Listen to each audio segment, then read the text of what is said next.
the CR, and do Democrats have a date for how long they would like any short-term measure to last? I'll let both, Steny Hoyer and the Speaker, as well as Chairwoman DeLauro, speak specifically to that issue, and then yield to Pete, who's on the appropriations. This brother's on a lot of important committees here. Yield to Pete on it. But I think we've done our job, and the Senate Democrats are prepared to do their job as well. The problem is Mitch McConnell,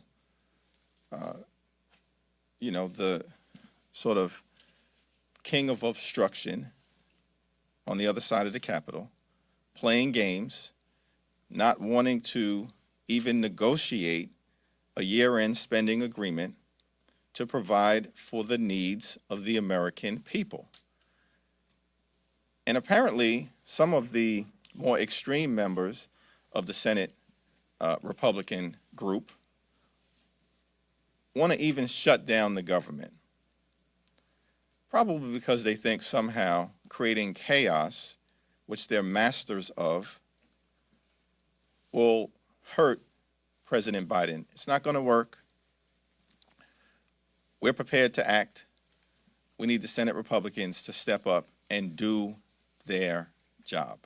I'm sorry, are you saying that McConnell's not negotiating on the omnibus or on the CR? It's not clear to me. He's certainly not negotiating on the year-end spending agreement, otherwise known as the omnibus.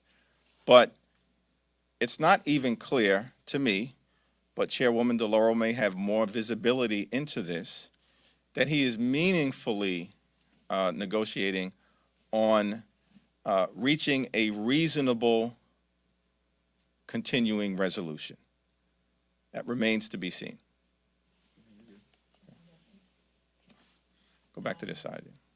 Republican Mike Lee has been quoted in Playbook as saying that he thinks that the Democrats should delay enforcement of the vaccine mandates for at least the length of the continuing resolution.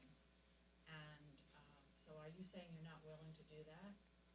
Haven't seen, Senator Lee's comments, but I think we're in the middle of a public health crisis, and vaccine requirements are reasonable public health measures at this particular point in time. We are in a position now to be able to decisively deal with the implications of the Omicron variant because of the steps that have been taken by President Biden and his administration, who has led a serious effort to crush the virus, not suggesting that the American people intake Lysol or dismissing the virus as something that was going to disappear in a few days, or that there were 15 cases and we were going to go down to zero. That's where we were a little over a year ago. It wasn't a serious effort. It was dangerous what was coming out of the former White House.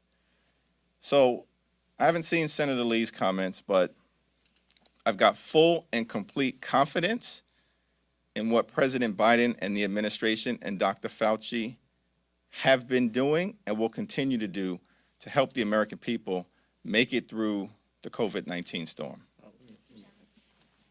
Let me just add to that, because unfortunately, Senator Lee isn't the only one here. There are folks on our side of the Capitol who have said similar things. And the fact that they want to walk right up to a government shutdown over a public health issue, it should frighten the American public.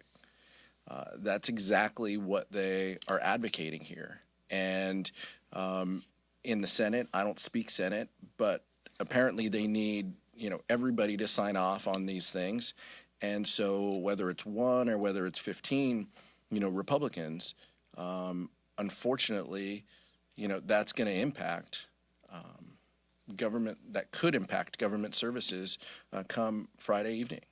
This is everything from military members' pay to projects underway to national parks. I mean, this isn't anything that anyone should root for. And the fact that this has become such a mainstay for the Republican Party is just frightening.